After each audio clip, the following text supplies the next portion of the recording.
right, we are live with Mike coming at us from Mexico. Yeah, wearing his Your Life, Your Term shirt. If you're listening to this, Mike is proudly wearing his Your Life, Your Term shirt. So we totally appreciate that. Mike, pronounce your last name properly for me so I don't mess this up. It is Wiebe. Wiebe. Mike Wiebe. And you, Mike, we met when you were in here. Some people might remember listening to you when you were in here with Greg Foss. And Greg Foss was just amazed at your long drive skills.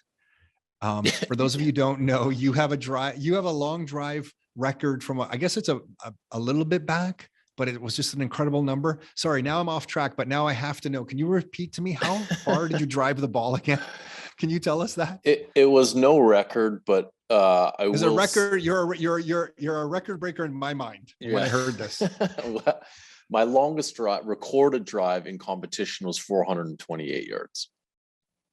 What do you mean recorded drive? So you're trying to tell me you have a longer one? Like an official one where it was in competition. So out of competition, what did you hit? This is sounding like you hit it further. Honestly, I don't even know. That could be the longest recorded one. It's the only one I would ever pay attention to because there's someone else was doing the measuring sort of thing. But long drive is one of those things where the legends of 500 and 600 yard drives are plentiful, and it's always relative to conditions. So look, you're downplaying this like it's some small thing. 428. I think I'm trying to think with my slice.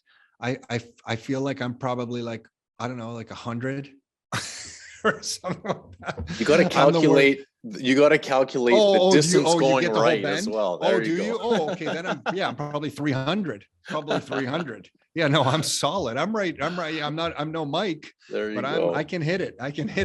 There you go. Anyway, the real reason I wanted to chat with you was you're kind of interesting to me because when we chatted with Greg, you were talking about, you got into the Bitcoin and you went down the Bitcoin rabbit hole. And then you mentioned to me, I guess this would be in the fall of last year, so 2021, that you were going to go to, I thought it was Colombia or somewhere down south for a few months. And now you're in Mexico. So I'm just curious, how does you're born in Canada? Yes. Yeah. I'm a Saskatchewan native. I grew up in Alberta. I spent the last 20 years in Toronto, 20 some years, and literally sold my condo would be a year ago last month. Oh wow, okay. Been in that so walk us through that. So like, how do you go from living in Toronto to deciding you're gonna well, first, how did you go down the Bitcoin rabbit hole? I think you've shared a little bit about this, but can you just talk about that? And then we'll talk about you being in Mexico and what you're thinking about living in Mexico and that whole bit. How did you go down this Bitcoin rabbit hole? Sure. So my brother and I kind of embarked, I guess, on this journey together. This would be 5 years ago, give or take. And so the funny thing is that prior to that, I had actually acquired some Bitcoin onto a mobile app wallet, and I was fooling around with it a little bit, splashing around into some different businesses that were, asking for payment in Bitcoin, but I still didn't know what it was. And I remember sitting, at the time I was a personal trainer, and I remember sitting with another, a fellow trainer, where we had this Bitcoin talk, and at the time it was $250, and I was thinking, I was thinking of it like a stock, right? As most people do. It's like, it's going to take forever for it to get to 500. I can only afford like 2 of them right now. There's no point. And so I left it alone. And then when I started to splash around and do those little businesses, I remember going to an ATM somewhere like Richmond Hill or something, and I remember seeing the price was like $650. I'm like, oh, it did double. And it didn't take that long either, but I still didn't get it. I still hadn't done my homework. And so, like with most people, the number going up is what gets your attention, right? And it wasn't until, and I have to give credit to my brother for this, is, we started to watch videos on the current financial system. It may have been the The Inside Job, the Zeitgeist films, where they start talking about the world banking system. And it was so clear to us that the current system was in total disarray. And in one of the series that we watched online, I think it was a Mike Maloney one, Oh yeah, his was so Magic, good. Magic Yeah, Money or Internet Money or something like that. I Yeah. can't remember the name. That's the I one. know what you're talking about though, because he has a great series on a whole bunch of stuff, and he was covering this. Yes, That's the one. And so he mentioned Bitcoin in there. And so we started to do a little bit of digging. And then it was just like the light bulb went off. And we were just like, holy shit, like we need to get into this now. And so we just moved whatever we could into Bitcoin at the time. And luckily enough, this was in a window. Yeah, this was in a window where we had just sold a house we had in High Park. We had it for 4 years. It went up a ridiculous amount. We had some, after purchasing condos on the water near High Park, we had some left over, and that's essentially what went into BTC at the time. So we started buying it at $1,800. And so, but what year is that? This is roughly what? Yeah, this is end of 16. Oh my God. So 17. So yeah, early. about 5 years ago. Yeah. So, but oddly enough, Tom, it was like when we saw how bad the current system, the current state of affairs with the banking system, it for me, it truly was a vote against centralized banking. And so you hear this, people come for the number go up and they stay for the revolution. I for me, giving the system, the banking system, the middle finger was more that was more appealing to me at the time. I mean, yes, we did hope obviously that what we were acquiring was going to increase in value, but I was just so hell bent on getting out of the current system. And I intuitively felt like this was going to be our ticket out. And so obviously, during that time, people thought we were crazy too, because I've been screaming at people for 5 years to buy Bitcoin. And wow, we rode that wave. I would have told you were crazy too, because I had friends around that time telling me to buy Bitcoin. And I vividly remember my response. I was like, you don't understand. I have property and businesses where I have to pay taxes in Canadian dollars. And I've known these friends for a long time. So I was telling them definitively, Mike, too. Okay. I was like, this is a definitive answer. Like your Bitcoin does not make sense because I'm going to have to take it and change it into Canadian dollars and pay taxes because they were telling me that people would start paying us in Bitcoin. And I'm like, well, all I see is the price goes up and the price goes down. And if it happens to go down before I pay my taxes, I might have to change it in Canadian dollars. I won't be able to pay my taxes. This stuff doesn't work. I don't know what you're talking about. I'll just start my own crypto one day and you'll have to buy it from me. And I didn't understand the limited supply. I didn't and now I give those same friends crap, by the way, because I tell them, why did you do such a shitty job selling me on it? You didn't tell me there was a set cap on it. You didn't tell me it wasn't controlled and the monetary system of it was fixed. I'm like, all the best features of the scarcity of something that was digitally scarce that wasn't controlled by anyone, you forgot to tell me. And I'm joking. I'm obviously joking with them, but I'm like half serious. Yeah. Like, you missed out all the best stuff. You just told me that it was like people would pay stuff, use it to pay things for things. And I was like, damn, that doesn't resonate with me. So good on you, man. I can't believe you figured all that out. I mean, I can believe it because it sounds like you were slanted towards understanding the central banking system, but I'm impressed. Awesome. I mean, if it's, serendipitous or fluky, or we just were exposed to the right info that click, like when you say, like, why didn't you tell me about this part or this element or this characteristic? You know what, there's something to be said about that, because every conversation or anytime anyone is exposed to Bitcoin early on, it's always going to be something different that gets their attention. And so there's no one way to orange pill anyone, because everyone's different. Everyone's going to receive and input info differently. And so what might be like an incredible feature to you, it might not be to somebody else. You know what I'm saying? So it's never the same thing. We all kind of get there our different ways, and we all have our own, biases and preferences and things like that. So it's never, there's no one easy, there's no one easy roadmap for like one size fits all. So it's so this was you and your brother. Yeah. And then when this is going on, so then you're putting it in with the intent at this point as a middle finger to the central banking system, which I really like. And then I'm just thinking, if someone's just listening to us for the first time, they're like, who are these two people? Right. But for anyone listening, I have a long history of not liking the central banking system. But so you do this, and then you just are going to hold it. Like, that's the whole intent. Like, what was your thinking when you and your brother did that? You were just going to buy it, and this is something where you're going to kind of store your savings. It's almost like a savings account. 100%. That's exactly what we were thinking. And we had, gotten orange pilled so hard. Like, we'd gone down the rabbit hole far enough for us to think this is the most valuable thing that we will ever possess. It is the most important invention we will ever see in our lifetime.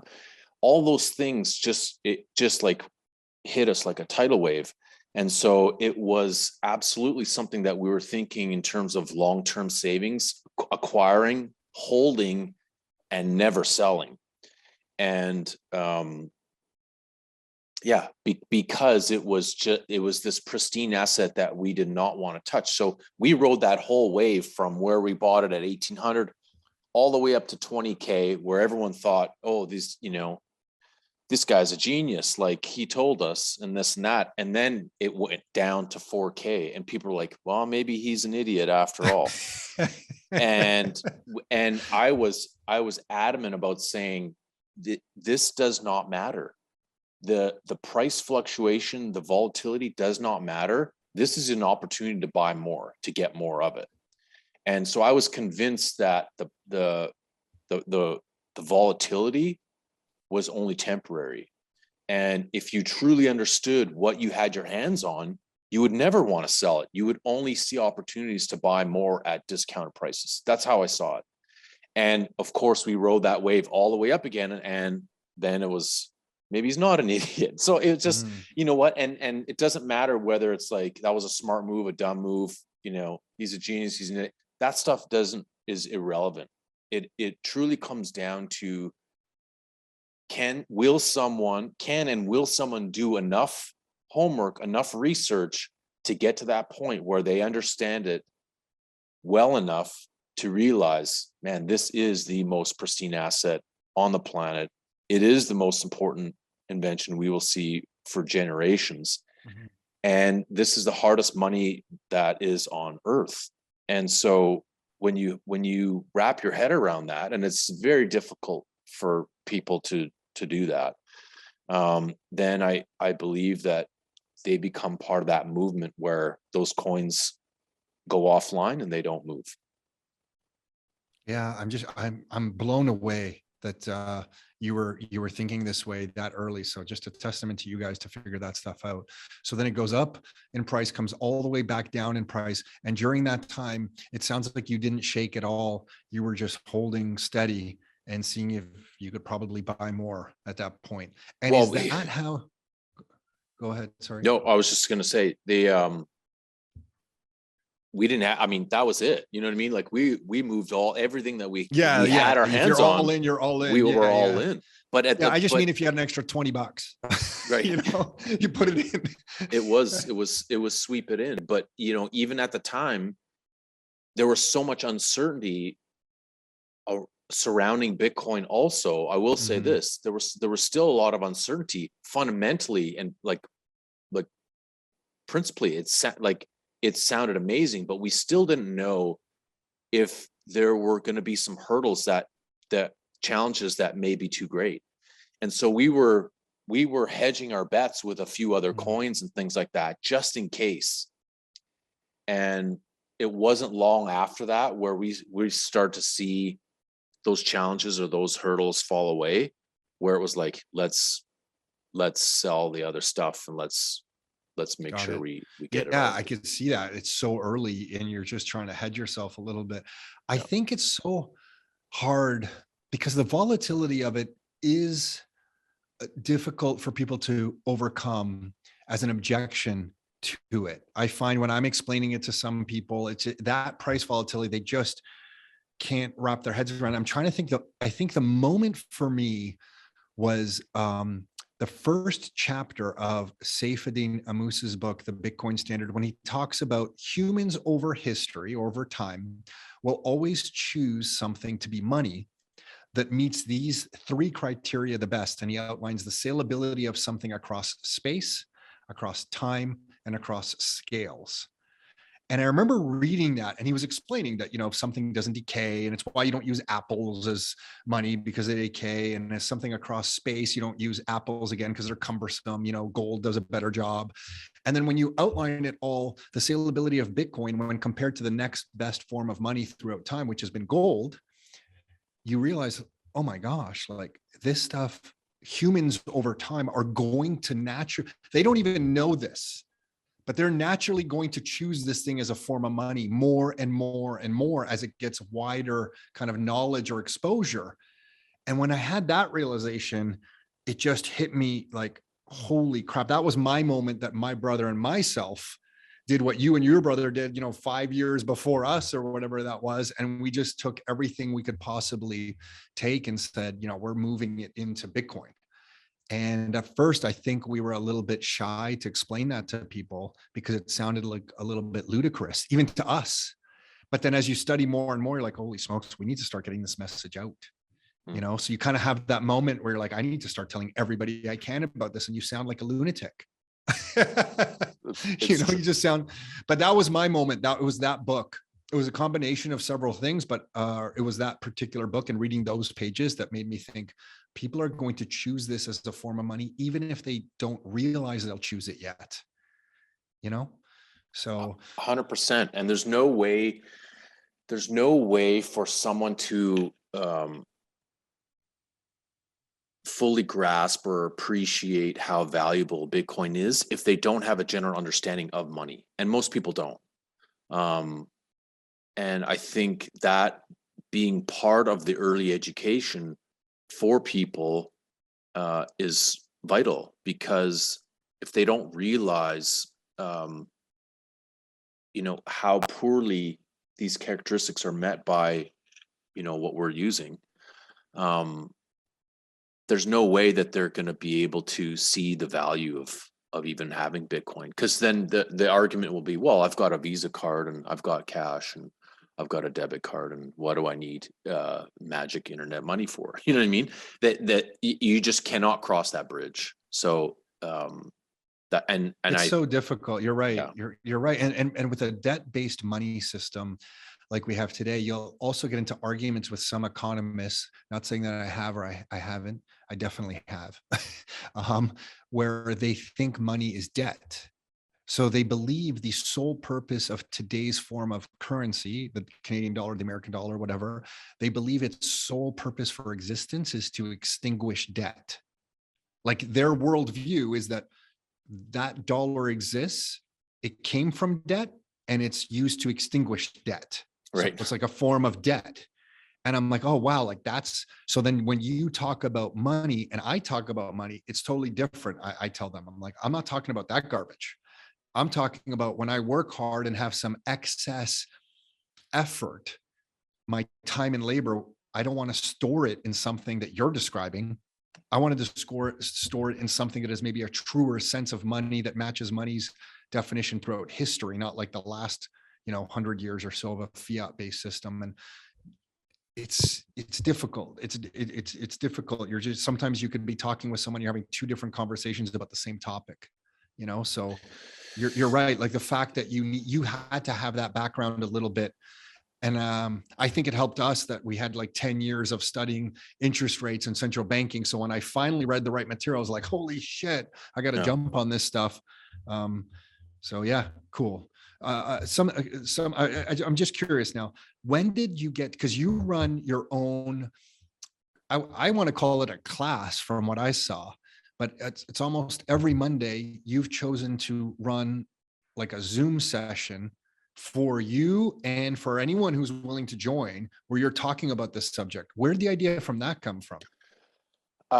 I got about 2.5 years ago, I got involved with a platform, a currency trading platform that paid in Bitcoin. And when I heard those words, oh, there's a way to make extra Bitcoin, I was curious. And so I took a risk in getting into that.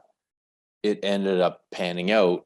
And because it was dealing with Bitcoin, where you had to purchase and then get paid in Bitcoin, in helping other people navigate this, more than half of the questions were purely Bitcoin related. Oh, so that Monday call started as like you explaining some currency trading type stuff? It was because I had other days that I had allocated, like I had sort of scheduled to explain how the platform works. There were so many questions that were Bitcoin related. I decided to dedicate one night just to Bitcoin. Oh, got it. Oh, Right. wow. Okay. And so, because that was more than half of what was going on. And so,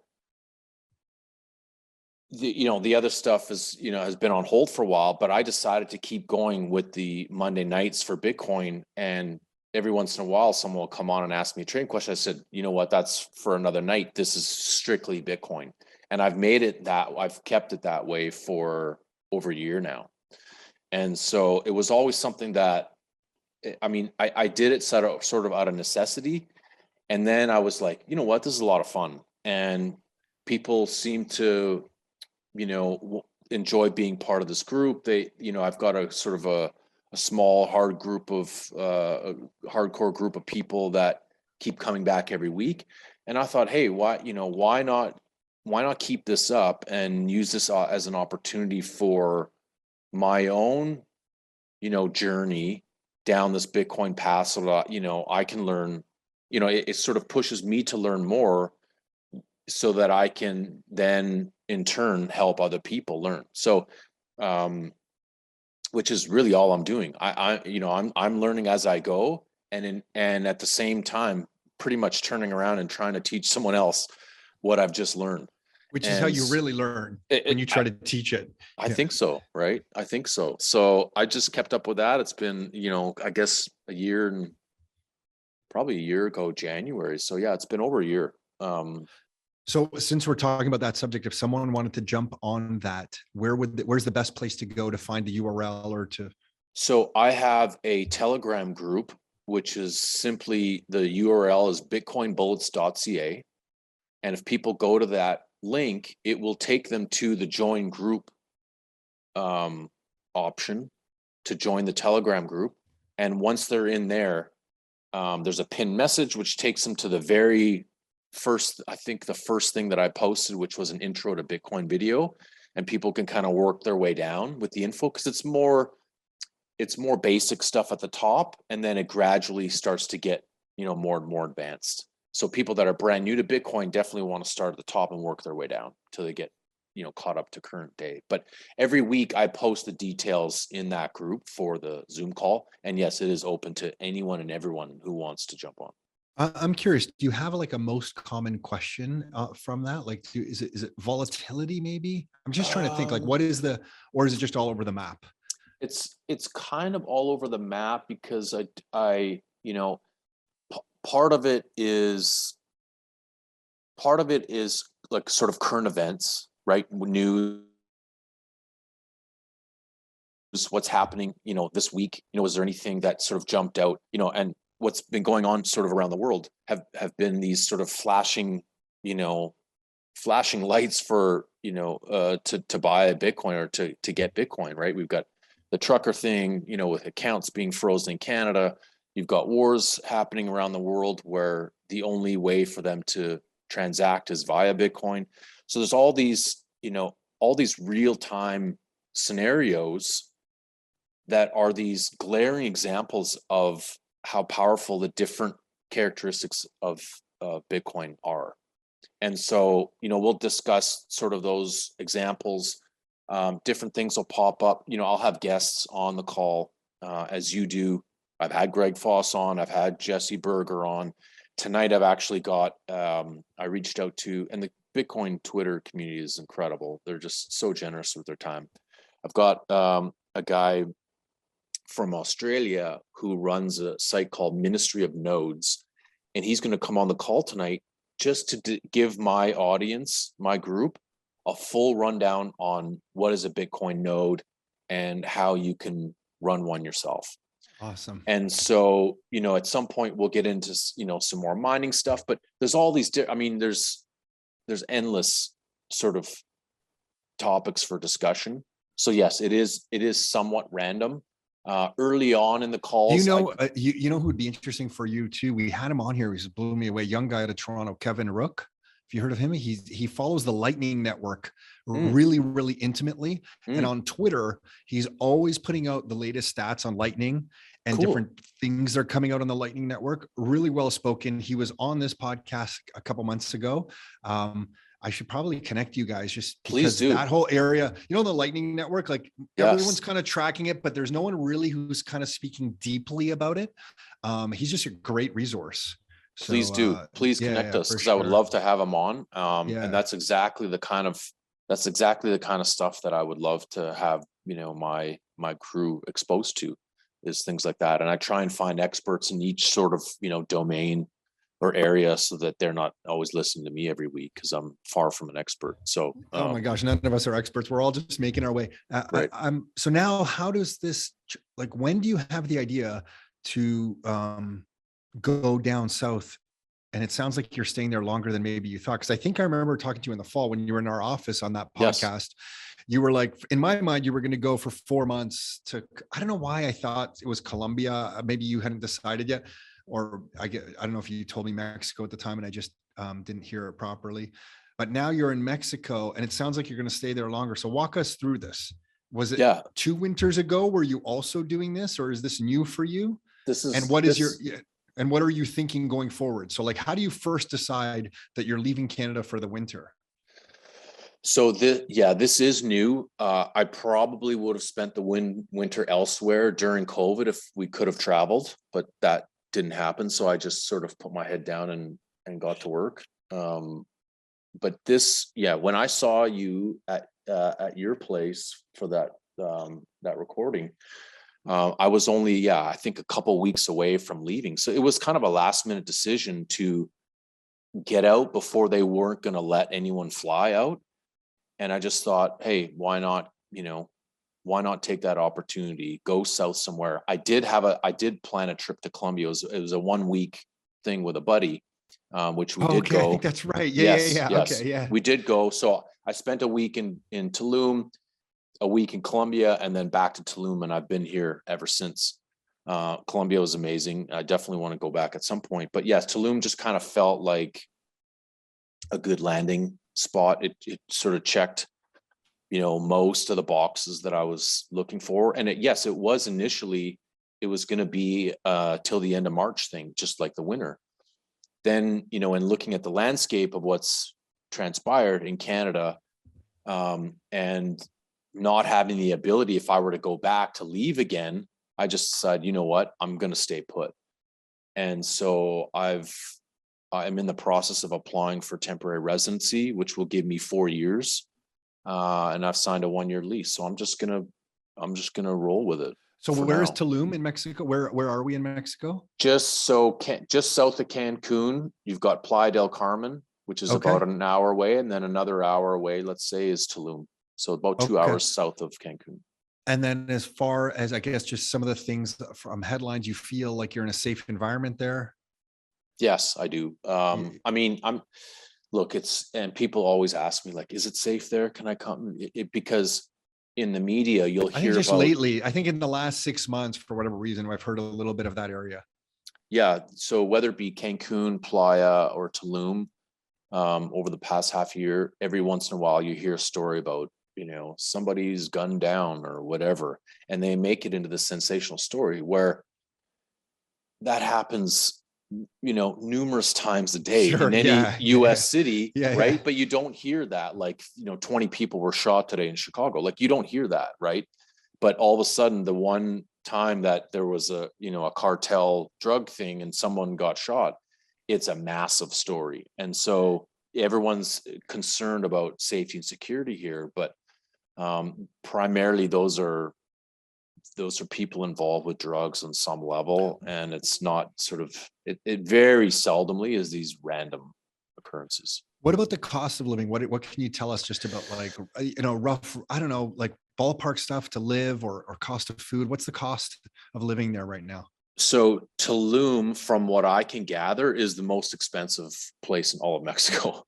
Oh, really? Okay. Yeah. So I'll give you an example. I just left. I was in a 2-bedroom condo, nothing super fancy up until this past month, and I was paying 2,500 Canadian a month. So Oh, got it. if Okay. if I'm coming from Toronto, it's like, hey, it's a bit of a sale price. Anywhere else, you're thinking that's kind of expensive. Yeah. I'm I got this 1-year lease in a nicer place and paying $400 less a month. So I'm somewhere around 2,100 a month Got Canadian it. now for a much nicer place. And that's because I've committed to 12 Oh, months. got it. Okay. And also I didn't sign in the middle of sort of peak season. Got it. Because if you're here during sort of like November through January, you're going to be paying considerably more for And are you seeing a lot of Canadians down there tons. doing the same thing you're doing, renting places for 6 months, a year, or something like that? Yeah, tons Okay. of them. They're digital nomads, sort of, or they found a way to work online. I hear French spoken almost, like, I would say, every other day at the gym, and so I just fire up a convo. They're from Quebec, and it's similar stories, from not only other Canadians but from people around the world, and it's pretty fascinating. And then what about just other things like food? Do you have a car? Do you not need a car? What about that? I Other life costs? So I don't bother with a car because I don't. If I need to go to Playa or Cancun, I might rent a car for the day, or a buddy does, and we go together. You can hop on a bus or a collectivo for pretty cheap. So I don't. There's no point in having a car. Rentals are crazy expensive. Um, I purchased an ATV, a 4-wheeler. Oh, cool. Yeah, for like, what was it, $3,000 or something like that, because they'll rent them out for $100 a day. So I'm doing some quick math thinking I'm going to be here for several months. It just makes more sense to buy one. So I did that. It cost me $6 US to fill the tank. And so with gas prices mooning, I feel pretty good about that. So even though my rent may be, considered high in terms of, other places you could be, like I could get the same place probably in Playa for half the price almost. And then, Um, for me, oh, it's a really? wash. Oh, Yeah, for okay, me, it's got a it. wash. So And it's half the price there just because this is a much nicer area. Tulum is definitely on the up and up. The Okay. construction, the development here is exploding. This neighborhood that I'm in, Aldea Zama, is very sought after. It's there's security guards at every building. It's considered a safe place to be. So Got it. Okay. it's Okay. very desirable. Yeah. And then what was the mental process for deciding to sign a 1-year extension on this lease? Like, what went through your head to do that? So part of it was the situation in Canada. I just did not want to return to the existing circumstances. I didn't want to be back and trapped where I could Yeah. not leave again for the foreseeable future. So that just rubbed me the wrong way, and I just decided I'm going to extend here. And in looking into temporary residency, because I had been to Mexico and I had passport stamps between 2015 and 2020, the immigration lawyer said, well, in that case, I can apply to get you 4 years. And it's like $1,200 or something like that. It's pretty So It's sorry. it's So super just cheap. walk me through that because you had visited. That's some kind of criteria to being helpful in getting this resident status. Yeah, And it's how much? How much money did it's you? through this particular lawyer. It's Yeah. going to cost me something like $1,200, Wow. And that gets you 4 years, you're saying? 4 years residency. Yeah, Wow. yeah. Got it. So with resident status, I'm just trying to walk through this. Do you get a Mexican driver's license? It's my, a buddy of mine was able to do that through some avenue. I may explore that also. There's some Okay. rights that you can get, not full sort of Yeah, citizenship sure. rights, Yeah, yeah. but yeah, there are some, perks to that. It'll definitely help with, um, ease Just of opening bank access, accounts if you wanted to. Like I stuff know like we're that. talking Bitcoin, but if you want to talk of some of that older world stuff, feel a local. I'm just thinking a local driver's license or something might just be Yeah, helpful. purchases, owning. I'm not positive if owning property is under the temporary residency umbrella, or if you have to be permanent for that. I'm not positive. I haven't done all my homework on the different sort of status levels and what they get you, but yeah, it was more along the lines of not having the hassle of having to leave and come back to renew the travel Yeah, visa totally. every few months. And it So must be more expensive where you're because we have a friend that's in the Cancun proper area, and he was telling us that he's spending about half as much as you in rent. And so, but again, like he's, I think, in like a busier kind of right in the middle of Cancun, but he was also able to get like a gardener person that also kind of does like half cook.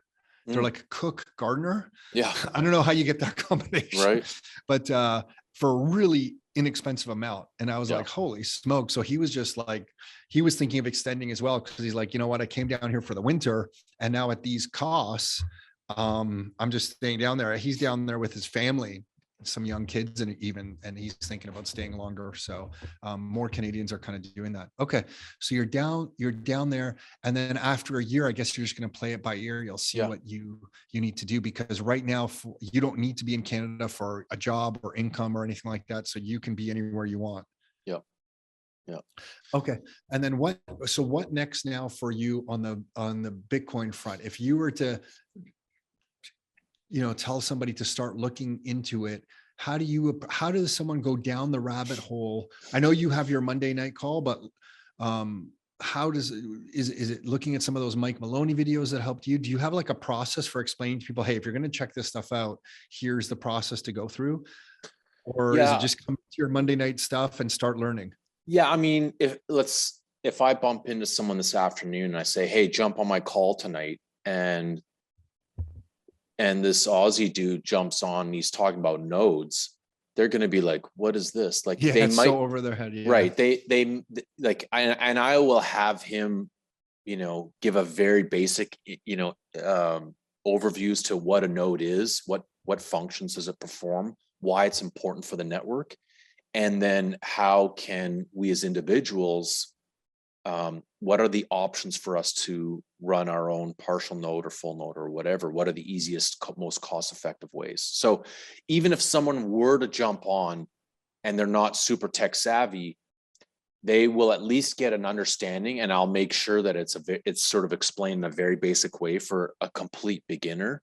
So they may feel a little bit, they don't understand Bitcoin quite yet, but they'll at least get sort of broad strokes as to what happens with this node and why it's important. But typically, I would suggest that someone jump into the Telegram group, start at the pinned message, which is intro to Bitcoin video, and then start working their way down. So that's usually where I'll send people if they've done some whole, if they've been exposed to Bitcoin somewhat. Some people that I would never expect will then tell me, "Oh, I have some already." I'm like, "Oh, so a quick convo, I can kind of see where they're at." And then if they're avid, if they're voracious readers, I might suggest a book. If they watch YouTube, I might send them to some, Michael Saylor, Sure. Yeah. He's a good resource videos, for sure. Yeah. or you Yeah. know what I mean? Like it just, Yeah. I want to find the avenue. Like I quickly want to decipher, which which, mediums they'll most likely gravitate towards, and what their style, what their personality is, trying to find a match. You know what I mean? So, and that'll be different for everyone. So in sort of this broad landscape, that is Bitcoin, there's so many ways to get the info across. And to your point earlier, it's like, what we were talking about at the onset was kind of like certain features or characteristics may not resonate or sort of, ring a bell with certain people and where they would with others. So it's a recipe, right? And and getting there is always different. So, yeah. Mike, what about, sorry to cut you off there. No, I'm just kind of thinking as you're kind of unique doing all this, man. Like, you're giving back to people by teaching this particular subject. You've chosen to kind of live life on your terms, like the t-shirt that you're wearing. So you're doing it. What is some of your family, like, is your brother still up in, I don't know where he lives, but is he in the Toronto area? What is some of do you have other family? What do they say about you? Are you like an outside lunatic at this point, or your brother, I guess, understands? 100%. He does more than anyone. He's in my parents' place in St. Catharines. And he's got a wife and 4-year-old daughter. So he's not as mobile. Yeah. And otherwise they probably would have made the move and done something similar. But it was, it was a last minute thing. Then they were stuck. And so now they're hoping to come visit, in the fall. But, I get on calls with, my sort of inner circle of, peeps that are my brother and some close buddies. And we'll do it pretty regularly. We'll discuss what's happening in terms of, the landscape of what's going on in Canada. Do we want to sort of, does a long-term outlook look like something we want to participate in? What are our other options? Always trying to keep options open. What's the status of Bitcoin in different countries? Wow. So you're having like regular calls on these topics with like your own network. Well, everyone's sort of thinking like, what's our plan? Like, what are we going to, we want to sort of stay together as a close knit community because we'd like to be in physical proximity of one another. Yeah. So it's like, let's build a compound, you know what I mean? Like, where do we do that? And so, we've thrown ideas around and it was BC and Calgary and area and all this, these different spots. And then it's like, well, you know what, now, the way it looks, maybe it's not Canada. Maybe that's not our sort of permanent setup. What are our other options? Do we look at a Texas? Can we get into a Texas? Do we look at Central or South America? So everyone's kind of got their little role in this, and me being, having no responsibilities and no, you're the pioneer, right? You're the pioneer. Right. Shove Mike out there, see where he lands. Exactly. And I'm like, well, I'll do my part. And I'm, it was very important for me to learn Spanish. That was a big sort of, cool point for me to come down, was like fitness and Spanish, and I'm going to start orange pilling people. So that was my focus in coming down here. So regardless of where we end up, I know Spanish is going to be important, because we will definitely be spending a good chunk of the year in either Central or South America, because that's where it feels like Bitcoin adoption will be accelerated the quickest. I'm kind of hearing, I don't know if this is official yet, but I'm kind of hearing that El Salvador is going to have like a $300,000 for a passport and $75,000, I guess it's a person, for resident status. That sounds about right. And I think I think they were talking about it in terms of Bitcoin, and I think it was like 1 BTC or something like that. You're right. Yeah. You're right. That's what they were talking about. Is that, could you ever see yourself in El Salvador? Yeah, absolutely. I know. Can you imagine me asking you this like 10 years ago when you were in Toronto, saying, hey, Mike, can you imagine yourself in El Salvador? And you didn't even really hesitate. You just said, yeah. Yeah, no, Like how unheard much of. has the world changed in 10 years? And that's what I'm thinking. Like, how is it going to change in the next 10 years? Because 10 years ago, you would have never answered the way you just answered. There's no El way. Salvador, no way. There's no And now chance. you basically didn't hesitate. So Yeah. 10 years from now, what are we going to be saying about El Salvador, and what are we going to be saying about Canada? I'm not, I mean, you don't even have to answer. You don't even yeah, it might be a total flip. I think it might be a total flip. Like, is it possible? Like, is it possible that like the land of the free becomes a country that's like an American? I'm sure that's not a Canadian kind of land of the free. That sounds like an American thing I just said. But right. like Canada and the freedoms, does it flip? Does it really become like where we get those freedoms in a place like El Salvador? Not that they have everything figured out right now. They don't, but I just mean they seem to be on a different trend.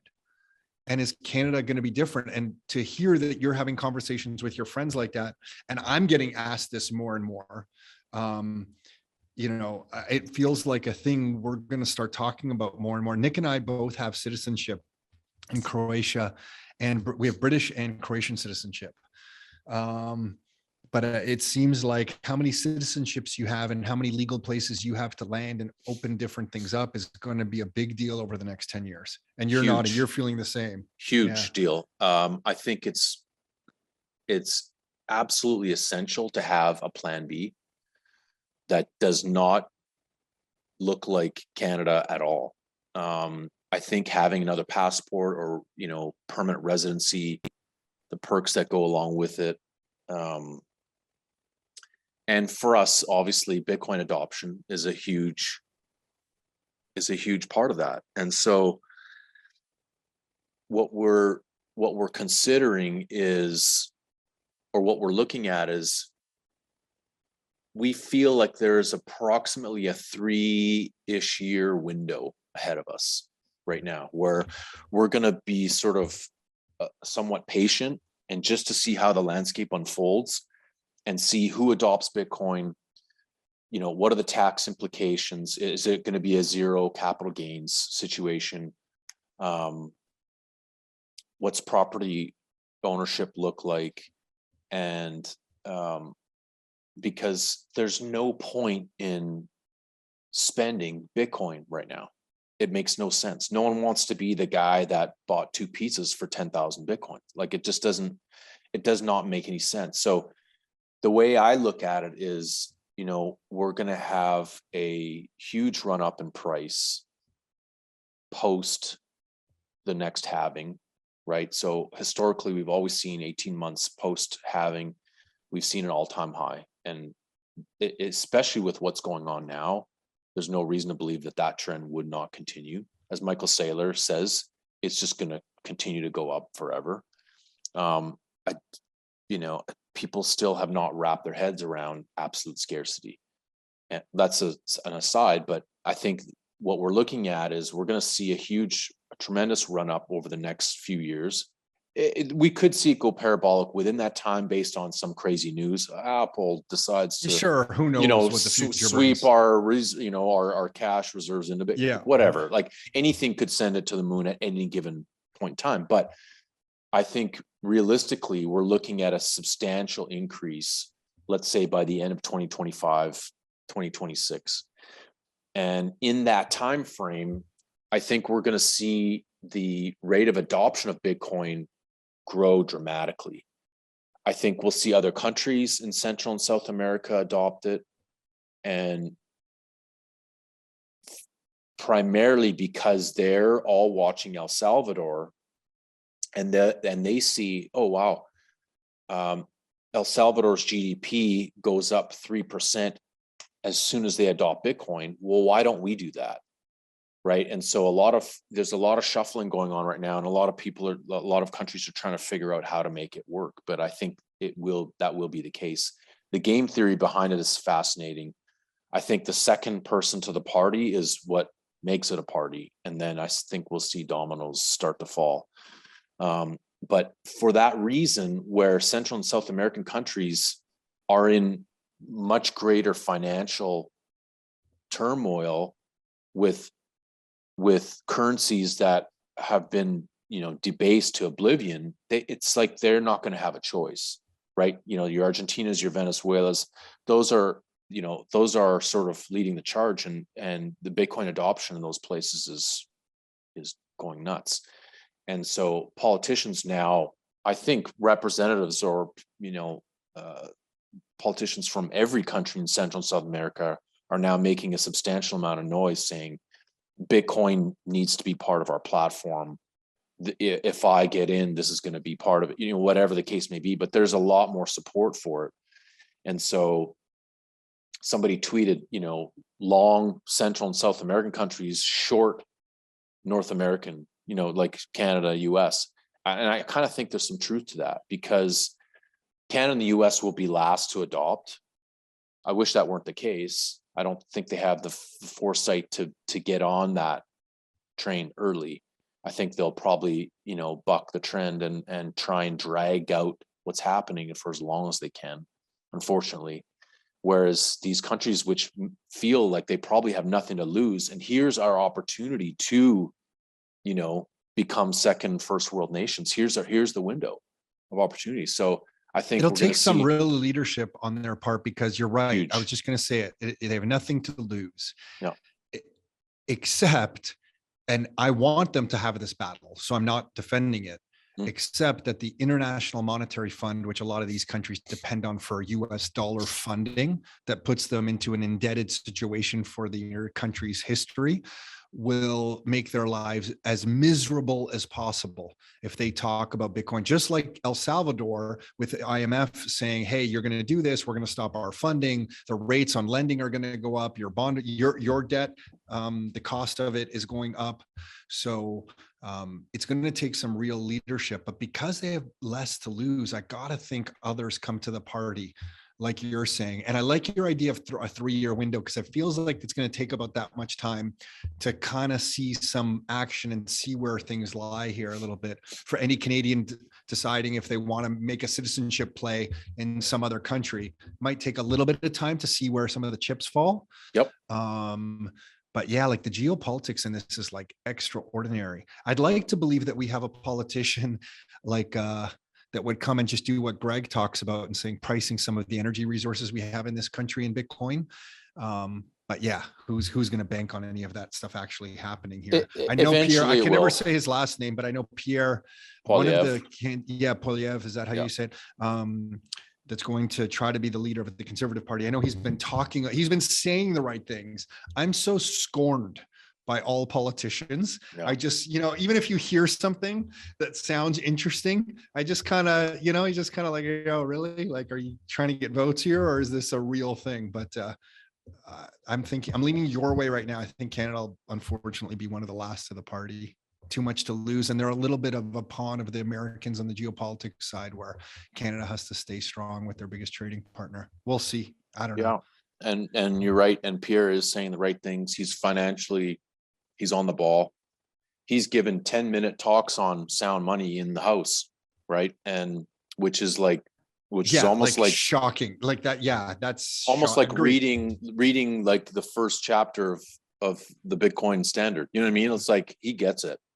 Greg Foss has his ear, right? He's been talking to Greg monthly for I don't know how long, and so he understands it. He's openly talked about Bitcoin. He's done the transaction with Ali at Tahini's. You know what I mean? Like he's doing the right things. And so yes, is it angling?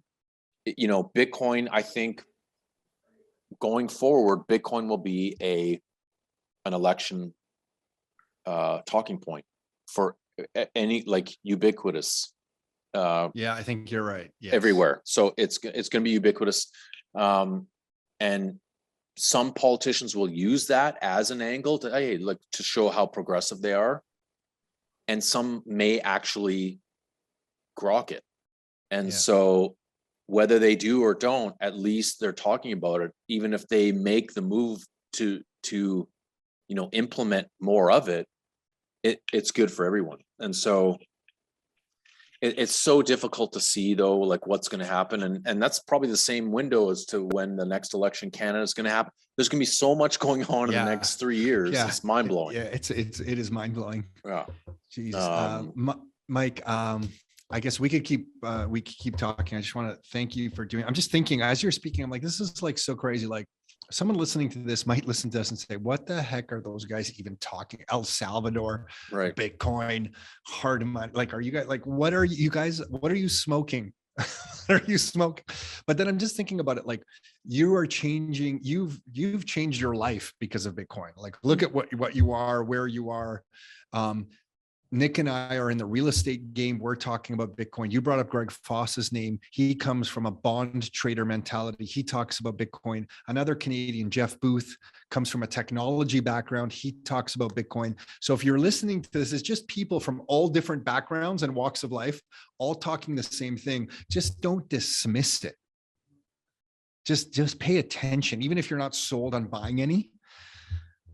Actually, I take that back. I would say get off zero. Yeah. Zero, Exactly. because what happens? Get $100 worth. What happens if it takes off? You cannot have zero exposure to it. You have to find a way. And so, and that's easy to get people onboarded. They can literally be buying Bitcoin and have it in a wallet, within, minutes in some cases. Yeah. So definitely it's a whole other conversation, because when someone buys it and then you go through the exercises of explaining how you can custody your own keys, you see the light bulb moment of like how you can just kind of separate some of your net worth out of the system entirely. It's kind of mind-blowing, right? So anyway, Mike, I appreciate this. I don't think you knew really what you were walking into when I asked to chat with you, but what I really appreciate about what you're doing is you're teaching people, you're sharing your own story. You know how many Canadians are asking us right now, hey, what do we do? Do we go to Mexico? Like, it's the same conversations you're having with your friends. So for you to share that you're there and some of the details of what you're going through with signing leases and residency status and how much you're paying rent in the different areas and that kind of stuff, totally appreciated it, because some Canadians listening to this do not have exposure to any of that information. So for you to share it, for you, it might be like second nature because you're living it, but it could be mind-blowing for someone else. So thank you. You did not have to sit here and do this. So I really, really appreciate you taking the time. It's my pleasure, Tom, and anyone that has other questions or is even curious about coming down here, especially to Mexico, you can put them in touch with me. I'd be more than happy to spend time chatting with them and Awesome. Maybe clarifying some stuff or helping them out in any way that I can. It's not a problem. Okay, so we'll leave the best contact information for now. You could reach out to us for sure. And don't forget about bitcoinbullets.ca, because on there, Mike has the link to his Telegram group. So you can kind of follow what he's up to there as well. So it's bitcoinbullets.ca. Correct. And if you're not using Telegram, Telegram's just another like kind of messaging app, really simple. You can kind of download it. And I'm pretty sure everybody has Telegram at this point, or mostly everybody I think so, yeah. But Mike, before we wrap, anything else come to your mind that you wanted to share? Are you a Leafs dude? Are you a Leafs fan, or are you?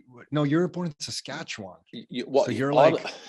I was born in Saskatchewan. I grew up in Alberta, so I was small town Alberta. So I was half the town was Oiler fans, and the other half, because it was a very strong French community, the other half were Canadians fans. The Habs, man, they get you know what? They get the love everywhere. I just want the Leafs to have the love everywhere, but the Habs having fans in Alberta, geez. Yeah, no, you know what's funny is my neighbor at my other place is originally from Edmonton as well, and he's a big hockey guy, and I haven't been keeping up with it, honestly. It's been the Leafs. Hey, listen, I'm not even going to say this is our year for the cup, because I've been a fan my whole life, so let's just slow down. But we might get through first round of the playoffs, and it's no easy task because it looks like we're going to play Tampa. So it looks like we might have home. Yeah, tough, but we're a team. We're a team. I know I'm a Leafs fan, so but no, we're like, it's a legit team this year. Yeah, it's I'll exciting. say fairly legit. I'll hedge a little bit. It's fairly legit.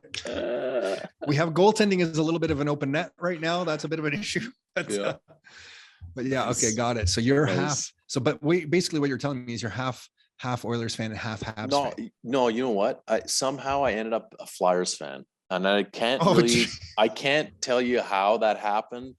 It must have been watching Bobby Clark as a kid. Something pulled me in. And so I have no Well, I dude, have that no means you're a horse in that Leafs fan now race. because Wayne Simmons is over on the Leafs, and how can you not love Wayne Simmons? You have So to love through Wayne.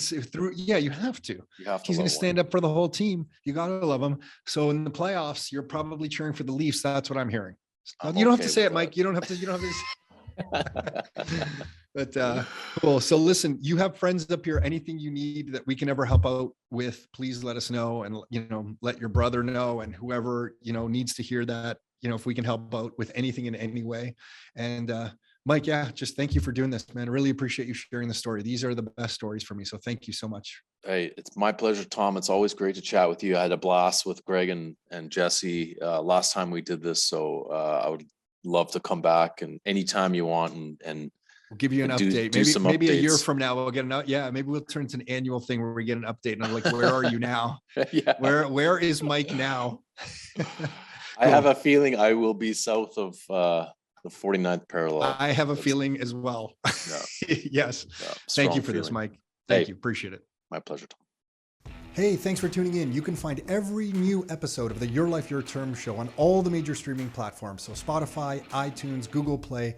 And if you'd like to get free copies of some of the books that we've put together, like these right here, or some of the reports that we've put together, like these right here, you can find all of those at www.rockstarinnercircle.com. That's www.rockstarinnercircle.com. That's it for now. Until next time, your life, your terms.